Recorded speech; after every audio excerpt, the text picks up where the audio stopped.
হে everyone, আসসালামু আলাইকুম। Welcome back to my channel. আশা করি সবাই আল্লাহর অশেষ রহমতে ভালো আছেন। আমিও আল্লাহর রহমতে ভালো আছি। তো আজকে আমি আপনাদের সাথে শেয়ার করব কষানো মাংসের রেসিপি। আশা করছি আজকের রেসিপিটা আপনাদের ভালো লাগবে। আর যদি ভালো লাগে অবশ্যই আমার চ্যানেলটা সাবস্ক্রাইব করবেন আর পাশে থাকা বেল আইকনটা প্রেস করতে ভুলবেন না। তো চলুন রেসিপিটা শুরু করা যাক। প্রথমে একটা হাঁড়িতে আমি অল্প পরিমাণ তেল দিয়েছি। 2 কেজি পরিমাণ আমি মাংস রান্না করব। গরু মাংস 2 কেজির জন্য আমি কিছু পেঁয়াজ কুচে দিয়েছি। তো বাটা পেঁয়াজও দিব। তো কষানো যেহেতু কুচানো পেঁয়াজ দিলে ভালো।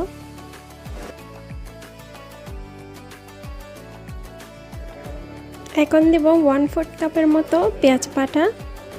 2 মিনিটের মতো এটা রান্না করব। পেঁয়াজের যে একটা পানি থেকে সেটা চলে যায় আর তেলটা একটু বেশি উঠলে আমি এখানে মশলাগুলো দিয়ে দিব। এখন দিব 1 টেবিল চামচ পরিমাণ আদা বাটা আর 1 টেবিল চামচ পরিমাণ রসুন বাটা আর জিরা বাটা দিব 1 টেবিল চামচ পরিমাণ, সরিষা বাটা দিব 1 টেবিল চামচ পরিমাণ। সবগুলো মশলা দিয়ে একটু কষিয়ে নেব।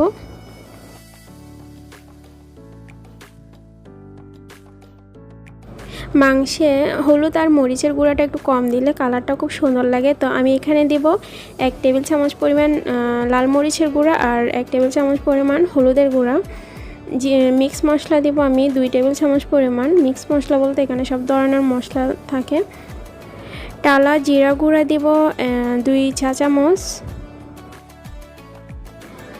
যেহেতু আমি জিরা বাটা দিয়েছি আর মিক্স মশলাতেও ধনিয়া আর জিরা থাকে, তো সেজন্য টালা জিরার গুঁড়াটা দিয়েছি একটু ফ্লেভারটা ভালো আসার জন্য। আপনারা চাইলে এখানে এক্সট্রা কোনো মশলা ইউজ করতে চাইলে করতে পারেন।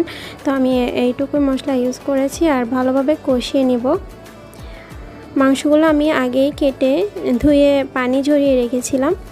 এখন সবগুলো মাংস আমি এখানে দিয়ে দিব আর দিয়ে একটু কষিয়ে নিব।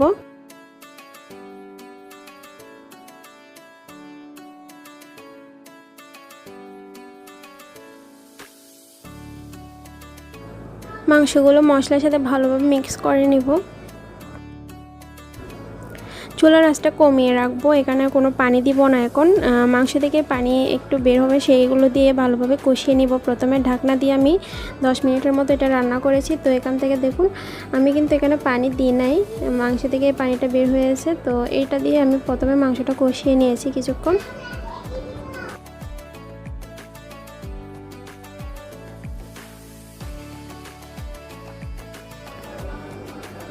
তো এই পর্যায়ে আমি এখানে লবণ দিব, পরিমাণ মতো লবণ দিয়েছি।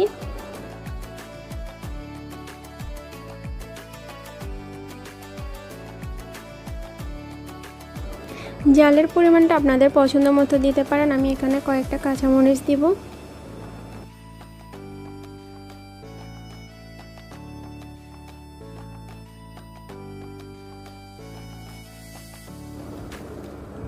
এখন আমি এখানে কিছু গরম মশলা দিব, তেজপাতা, দারুচিনি, এলাচি, লবঙ্গ এগুলো দিয়েছি কিছু।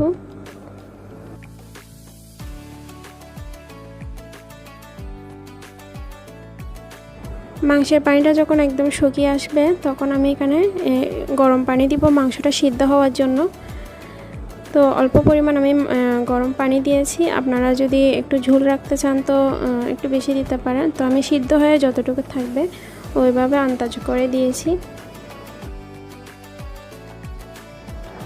এরপর আমি এটা ঢাকনা দিয়ে 15 মিনিটের মতো রান্না করেছি। মাংসটা যখন সিদ্ধ হয়ে আসবে তখন আমি চুলার আঁচটা কমিয়ে চুলায় কিছুক্ষণ এটা বসিয়ে রাখবো। তো আমার মাংস রান্নাটা কমপ্লিট হয়ে গেছে। আশা করছি আপনাদের ভালো লেগেছে। আর যদি ভালো লাগে একটা লাইক দিবেন।